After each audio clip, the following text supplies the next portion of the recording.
Aktyor, şovmen, senarist, parodist, ifaçı Fəqan Məmmədov bir ilkə imza attı. Xalqın sevimlisi olan Fəqan daha bir müjdəni verdi.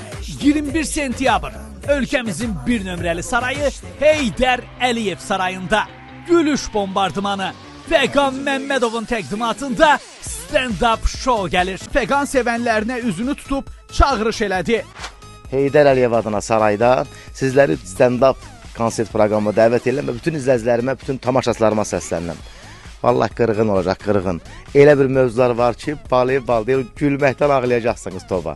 Amma mən söz verirəm burada. Fəqan bəy, məni çağırmayassan, yeşki oğlansan, ləyəqin olsun. 21 sentyabr ölkəmizin bir nömrəli sarayı Heydər Əliyev sarayında gülüş bombardımanı, stand-up show gəlir. Biletləri iTicket saytından əldə edə bilərsiniz. Tələsin, yerlər məhduddur.